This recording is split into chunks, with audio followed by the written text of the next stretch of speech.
showdown in this NLDS. Look me inside. Adam Amin, World Series champion AJ Pierzynski. We found a random World Series champion walking around outside, so we brought him in. Adam Wainwright, we're so pleased that you could be with us for this. So right out of the gate, let me get you on TV and talk about some pitching, because it seems like that's where Miami's strength really is. It really is. This team is sneaky deep all the way around, but their starting pitching is certainly probably their best attribute. If you looked at what they did with the Chicago Cubs, just coming right at them with velocity and nasty breaking balls, these guys are great pitchers. Sandy Alcantara, Sixto, these guys are bringing upwards of 100 miles an hour. The ball's moving all over the place. They're power arms that can beat anybody on any given day. So it's going to be a fun series. We're going to have some great pitchers going up against some really great hitters. Well, let's talk about some of those really good hitters, AJ. The Atlanta Braves, the guys were talking about it in the studio, they can really hit, and it starts with the three guys at the top. Well, the Atlanta Braves probably have the top three trio in all of Major League Baseball. They led all of MLB in OPS from their top three. Ronald Acuna Jr.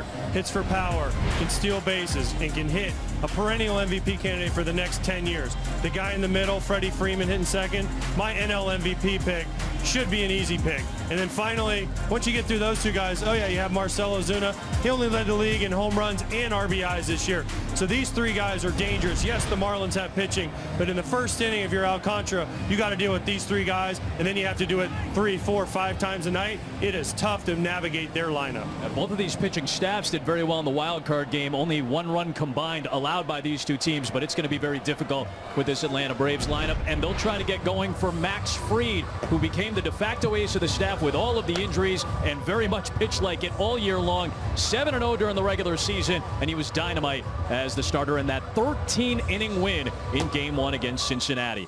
He'll have the ball on the other side of the break. We'll hear more about Max Fried from our man Tom Verducci as well. We've got Game 1 of the NLDS, neutral site from Houston, Texas, and Minute Maid Park. Come on back to FS1. It's next. Threw more curveballs this year than Max Fried. And the last time he gave up a home run on a curveball was September 10th of 2019. The stage is set. And Tom, I'll turn to Uncle Charlie, right, to talk about his Uncle Charlie. Talk to me about why you like Max Fried's curveball and what you like about it. Yeah, I mean, you just don't see many pitchers nowadays throw the big overhand curveball like you used to back in the day. Lots of guys have gone to fastball, slider. The big curveball it's a slow pitch is something I always recommend to guys who throw hard, because it just is such a speed variable that it's hard to cover when it's 20+ miles an hour slower than a fastball. You know, it's just really hard. Plus the shape of it, it's really hard to center something that's breaking that much. You know, I talked to Jack Flaherty about Max. He grew up with him. He said this guy is a work stinking aholic. He gets everything done in the weight room to get out there and be prepared. He said that curveball has always been a weapon for him all the way going back to high school. He'll go up against this Miami Marlins offense. It's a little bit different than the Cincinnati offense that Fried saw. First, second in the major leagues in runs per game this year, just a shade under what the Dodgers did, 5.8 runs per game. AJ talked about the very impressive trio at the top.